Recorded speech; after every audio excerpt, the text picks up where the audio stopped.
Every single person has those They're type like the of guy feelings. from you, right?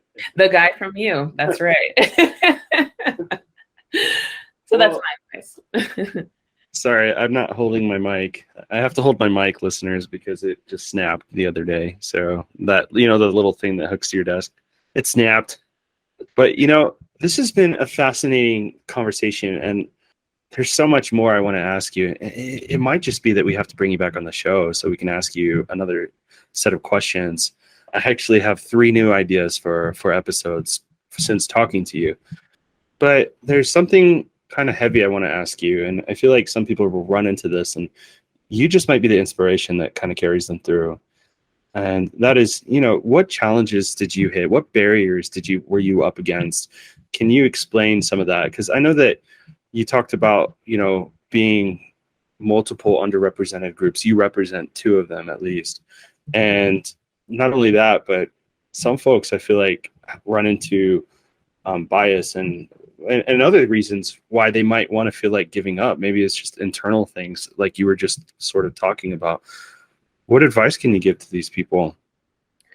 This is a good question. And there's still a lot that I'm learning myself. The big thing that I'm realizing over the past maybe year or so is that just the fact is that I'm not necessarily going to see a version of me that has come before me.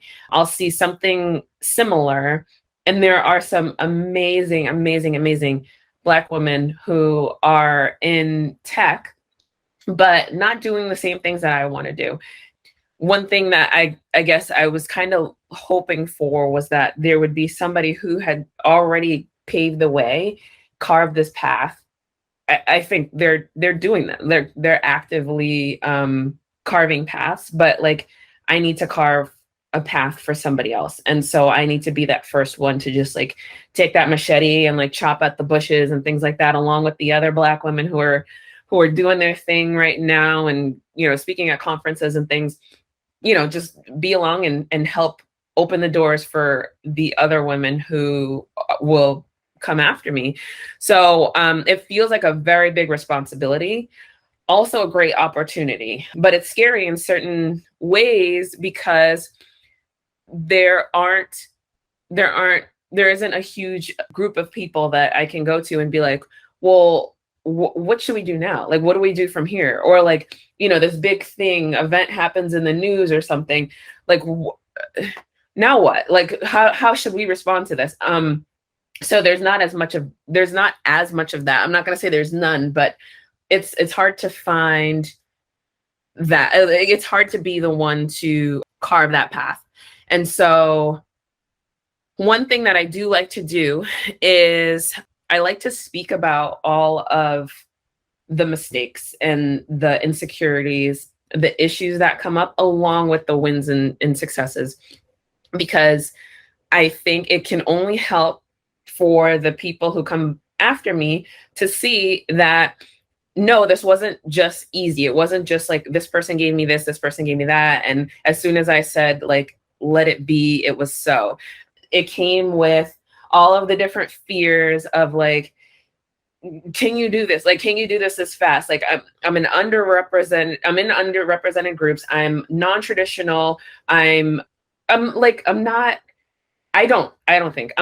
what you think of when you think of engineer. Like, I don't talk like an engineer. I use analogies. I laugh. I'm just silly all the time.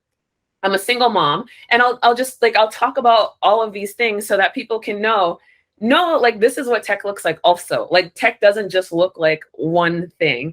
And I love that. And I love when people come up to me and they're like, you are an inspiration, or like, my wife wants to get into engineering, but it's great for me to be that example. But like I said, it's also a lot of responsibility. I would say, in terms of advice, to take what you can from everybody. What I mean by that is don't necessarily have to look for somebody who looks exactly like you, who has a history exactly like you, who has the same goals as you. Because no matter who you are, you're never going to find that. Find somebody who's the best conference speaker. It could be a white man. It could be a woman from Pakistan. It could be anybody.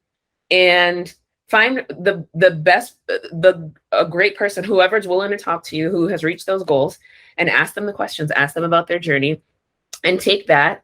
Don't apply it exactly how they did it to your life. Apply it how it works for your life. Apply it like, I'm in a position of being a single mom. You weren't a mom at the time that you did all this stuff. I'm going to take all the different advice that you had and I'll apply that with the, single mom lens to it, or however you want to. But one, listen to the advice of everybody, be curious, ask questions, and then put on the you filter, the whoever you are, whoever you want to be, put on that filter for it, and take it as it applies to you and your goals.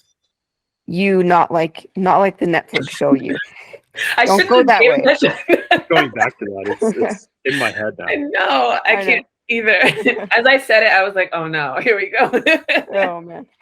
Well, I gotta say a plug for my wife. Actually, she's a Black woman and she's a career switcher, so she's looking to get into tech now. And I may not be the best conference speaker, but I am willing to mentor her. And so I want to say, hopefully, if she listens to this, good luck. And Shaundai would be a really great example for you to follow as well.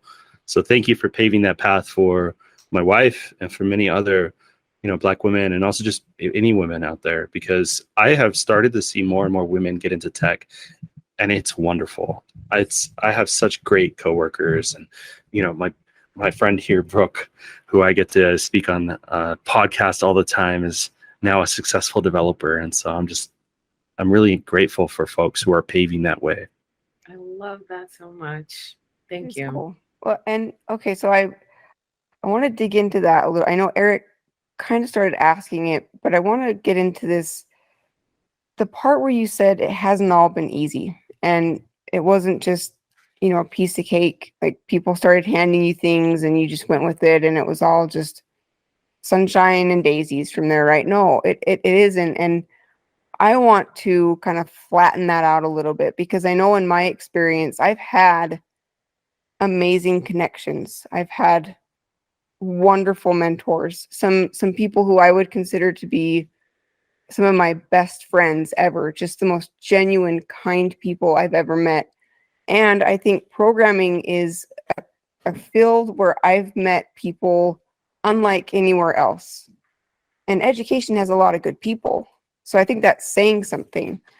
But has there ever been a time where you've just wanted to give up because it was that hard? And I'm not talking about the talks and the podcasts and those kinds of things, the blog articles. I mean the day-to-day, you're grinding behind the keyboard. It is not coming to you. It's just not flowing. Like, have you had those days? Because I know I certainly have, where I've been like, why in the hell did I leave education and what am I doing here? But please speak to that. And what have you gone through? Have you gone through it? What have you done to get through it, if you have? So I do luckily the days have been few and far between, because I am in a field now that I'm so passionate about. So it's like, even with the tough times, I am looking forward to my work. And this is kind of like my happy place, my peace. Like, if I'm stressed out, I'm like, I need to go code something. I do remember one particular day, though. Actually, I was with my last company, and the pandemic, like, we were still kind of unsure of what it was, like maybe a couple months into it, but it was just like on the up.